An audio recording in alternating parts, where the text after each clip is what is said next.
Nosa. Welcome to our show. It's so good to have you here, bro. Thank you very much. Go.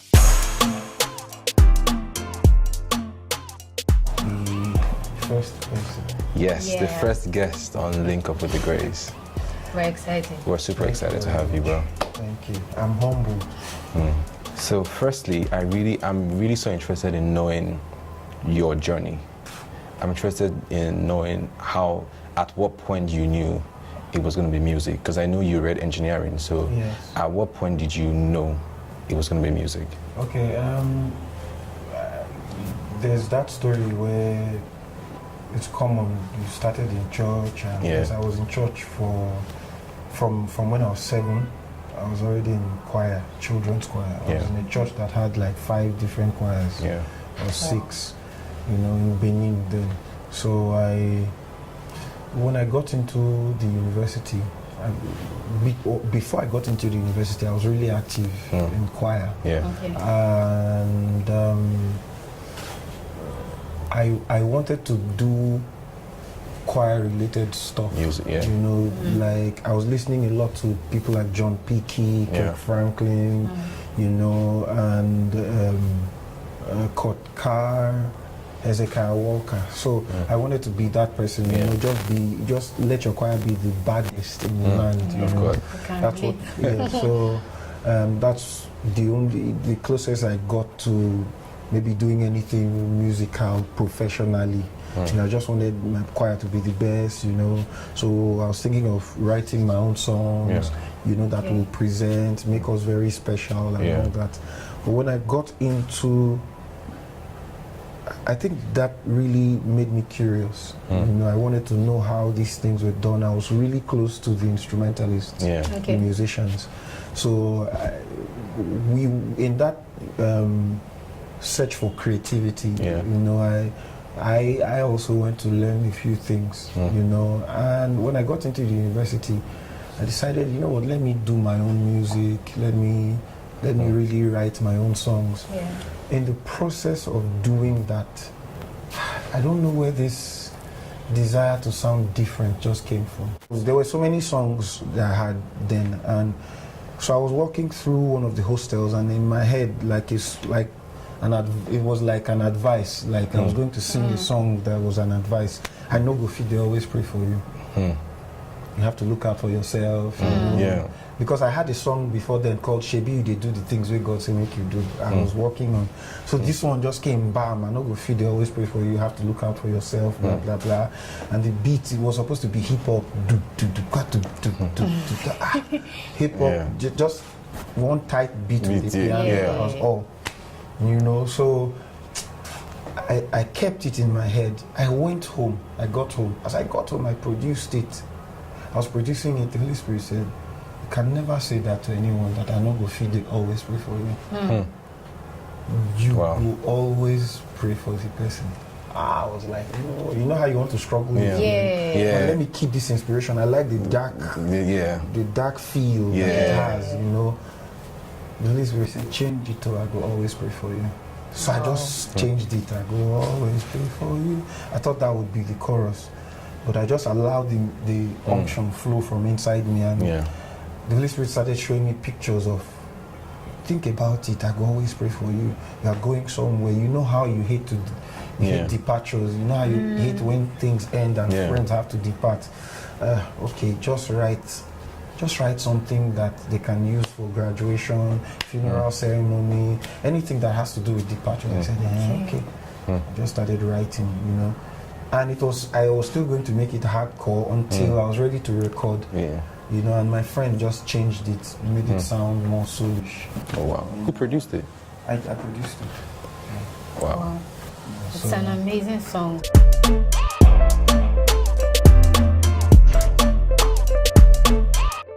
I think the song gave birth to like a new genre of gospel music. Because at that time there was nothing like that. There was nothing like that, and even till now, people still struggle with whether it was a gospel song. And people are saying, why don't you keep doing stuff like this? Because I was asking God, why didn't you give me a song of worship?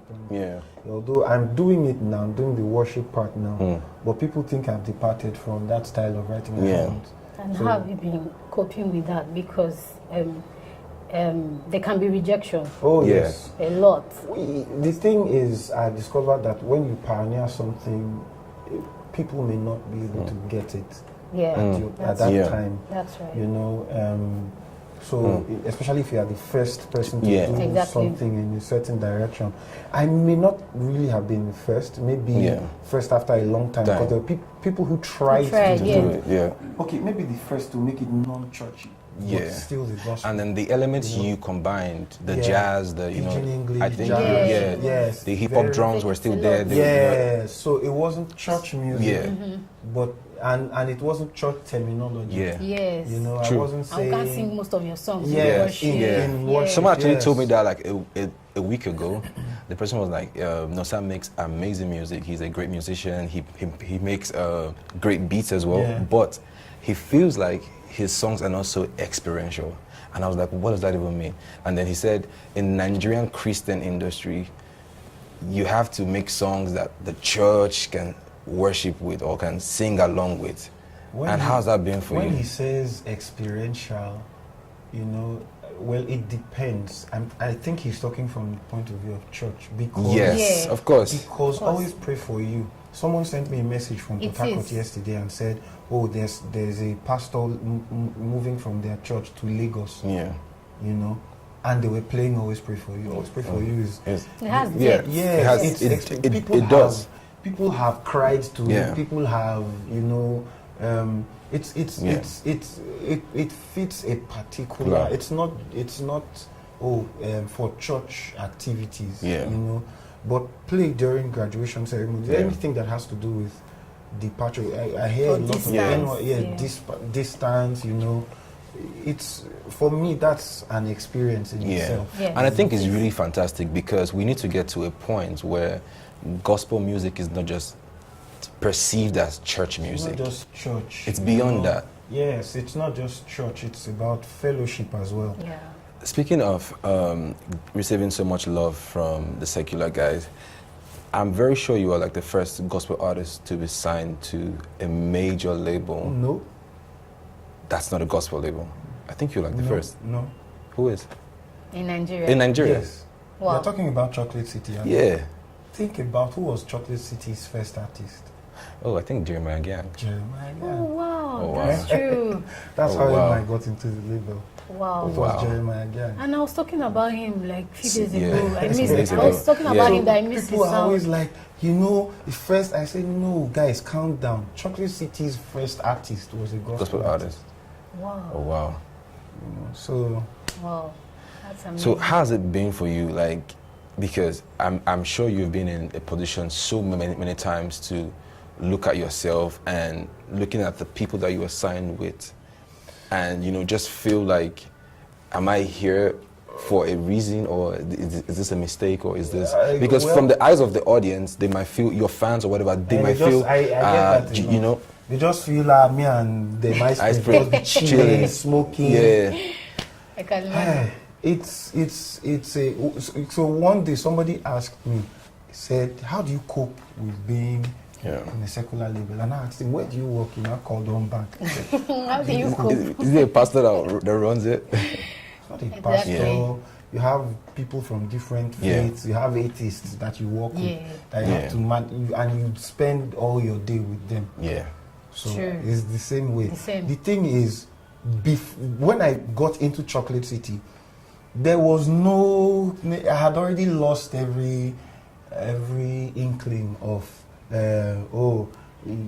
thinking about why I'm here, and is this thing going to put me under pressure? I think I went through... I went through that... let me say, I had that fear before I got signed.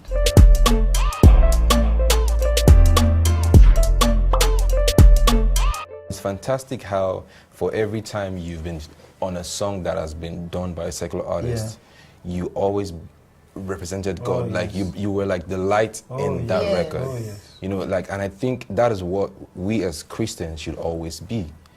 don't just be in the church and be, amazing in the church, and then when you're outside. The first time I met you was in 2014. It was at Ice Prince's house back then. I remember. At That song, Ogudu. the DJ song he released. Yes. That was the first time. At that time, I didn't even know you were Nosa. Oh, wow, okay. Yes, but I just saw some guy that was just different. Different.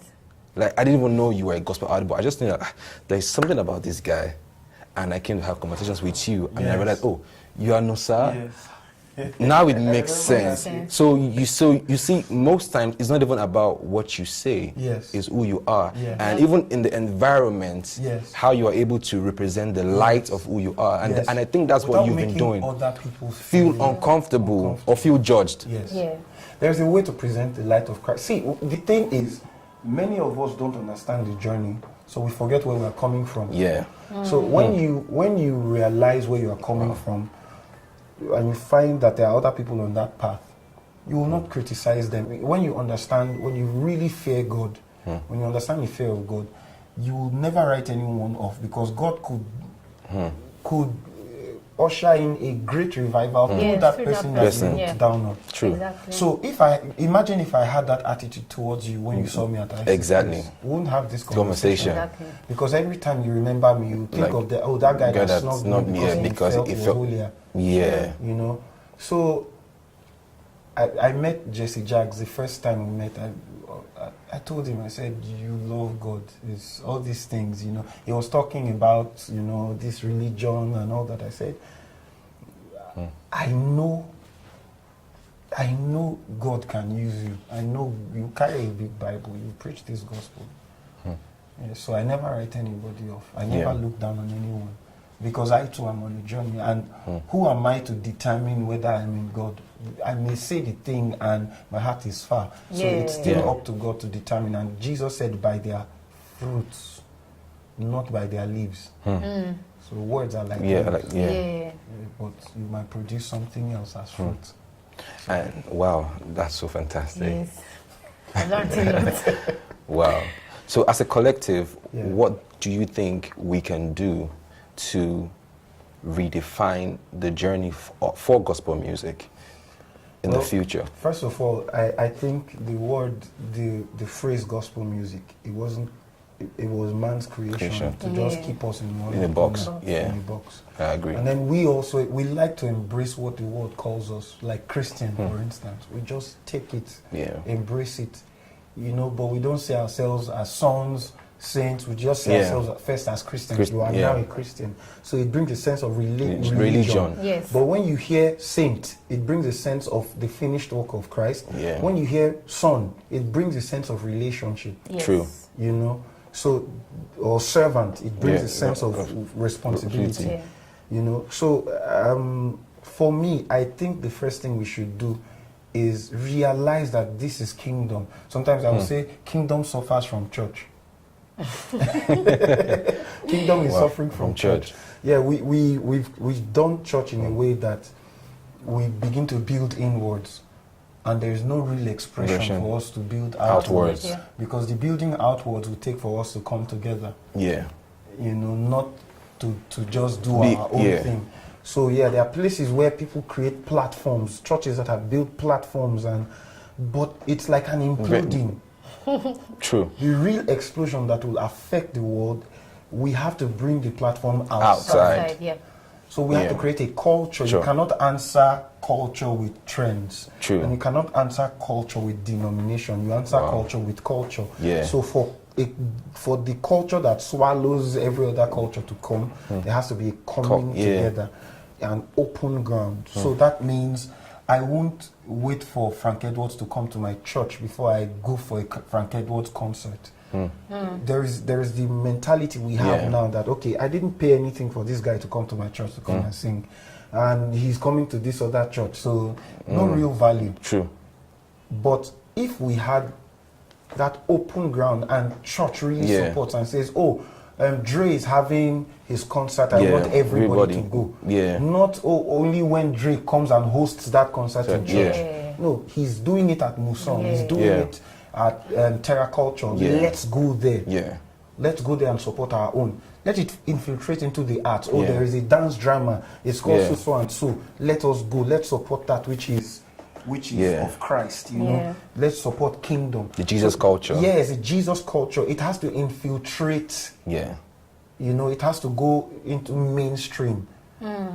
That's the only way. If not, it will continue to be religion glorified. Yeah.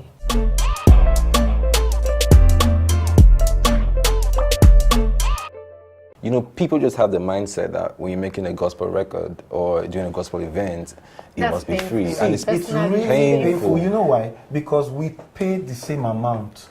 Or even more sometimes. Yes. Cogams does not take gospel fee. We pay the same. You have to pay the same amount. Yes, even when you are going to the same record process. in the studio, you have to use the same microphone. Yes. Use the same equipment. You won't say it's church. We're doing church music. You won't say it's church anything. And then something else. We were talking about it at the beginning.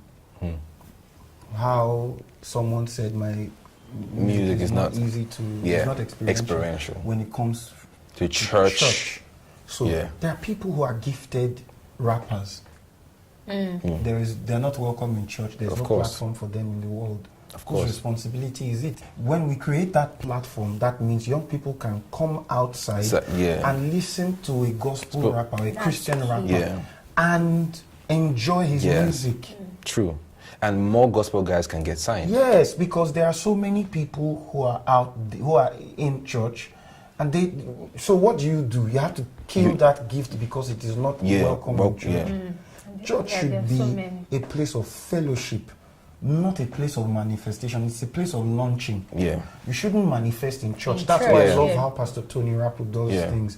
Church is not the place where you come and shine. Go and shine outside. Go and shine outside. Go and be a celebrity outside. Infiltrate the industry that you want to change. You know, so church should be a place where you are empowered to go out there and do things. Exactly. Same. So just check it out. If once that your pursuit is part of worship, maybe the worship culture in church, then they will hold on to it. That's why there's no gospel law, there's no gospel doctor, there's no because can practice anything. But music, there's this hold on music that's very strong. But if you check the scriptures, you see that David hired musicians. I don't think the musicians said, "Oh, we are worshippers." We don't know. These were people who were experts, you know, in doing normal music.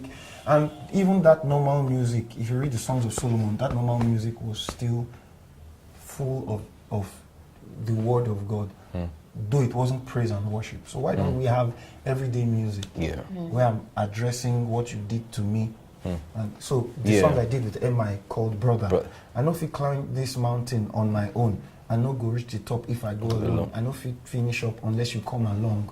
I need you, I need you, my brother. That's you putting yourself under, humbling yourself to say, hey, you know what? God has given me He has brought me to you and given me the responsibility of taking care of you, just as you should take care of me as a brother. Those things, we should begin to enter into and be the ones to talk about these things. Wow. And I think right now, I can sense that there is a yearning for the young generation. I personally feel like they don't listen to No, they don't.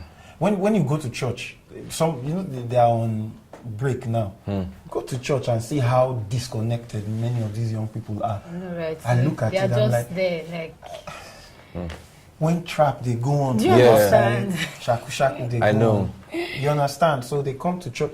But if we had a platform outside of church where you can express yourself in any genre, as long as the content is Christ, and then when you come together, it is fellowship. So there are songs of fellowship. So you have that side of the fellowship side. Then you have the side where if you want to party, there is content. Right. There's dancehall, reggae. Yes, but the content is Christ. It's you know. So instead of going to church, the polarization is too much. True. And it's unnecessary. True. So there are many people who have gone through a journey. Oh, I used to play jazz before, I used to do this before, but God said, come and do gospel. It doesn't mean that rule applies to everyone. Yeah. And it doesn't mean that you are only called to do worship. I agree. You know? Yeah. Let the love so who are going to do the so-called love songs that you dance to during your wedding? Who are or your birthday? Who are those going to do it? True. And we need people to also create festivals for these songs to have a platform. And so we need to get your head out of church. Let someone come and champion it. Yeah. You know. Wow. Thank you so much, Nosa, for joining us. This has been such an amazing experience. Yeah. Looking forward to doing this again. Thank you. Yes, you have so much. You have so much content. You have so much knowledge. Yeah. So I wish we've learned so much already. Thank you.